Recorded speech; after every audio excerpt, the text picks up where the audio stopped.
My history really begins when I moved to the United States from Venezuela in fifth grade.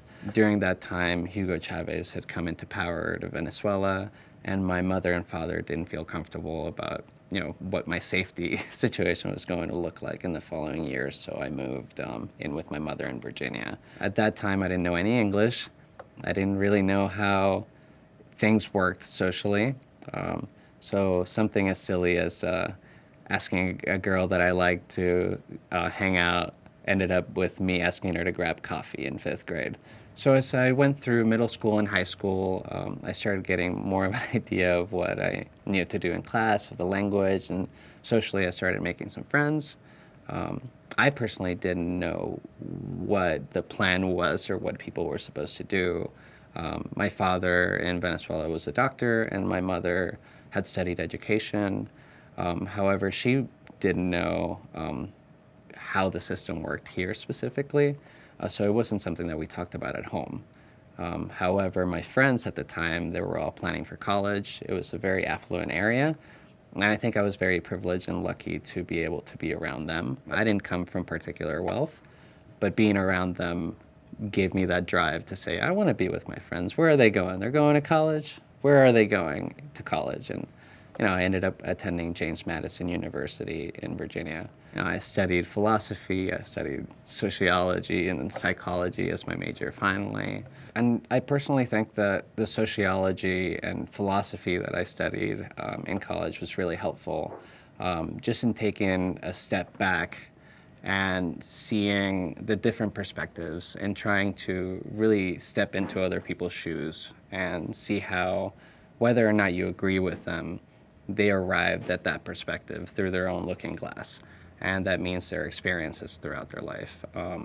So no matter what, you can't be angry at somebody. You can only hope to understand and see how you can be of assistance.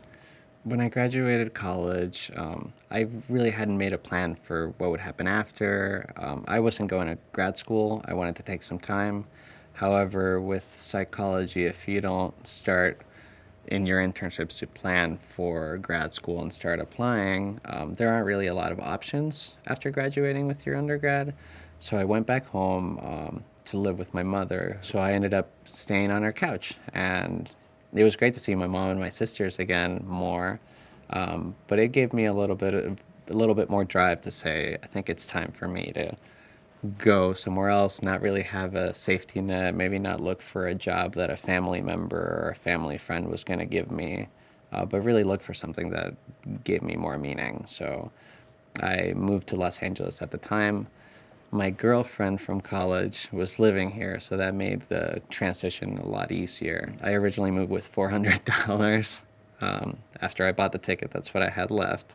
So it was a little tough at first, but I found a job working at a Camino Nuevo Charter Academy doing not behavior interventions at first. It was a teacher assistant position, but I worked with my boss and kind of sold them on some of the things that I thought that we could do for the kids to improve the time that the kids spend in the classrooms and maybe to decrease some of the time that the kids were spending outside of the classroom.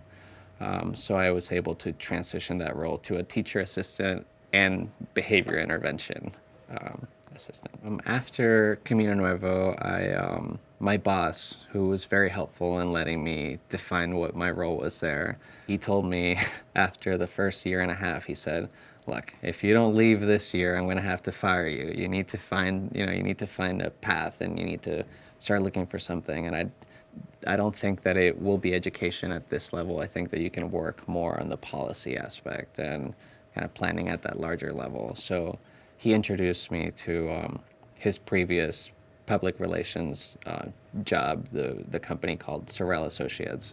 And I started a temporary position internship with them, getting to work on all different types of issues, including education, but whether it's land use and access campaigns and communications, crisis management. So I really got to sample a lot of different issues on the private sector. Yeah, after about 7 months, one of my bosses there got a call from a previous vice president over at their company who was now the district director, so the manager for a legislative office. and she said, "Hey, do you have any people, any interns there, anyone in the office that you think would be a good fit to do outreach that is bilingual?" And I was recommended, um, and I went on my first interview. Obviously, it was assisted, and I think they were cheering for me. So I was offered the job after talking a little bit about what I did at the school.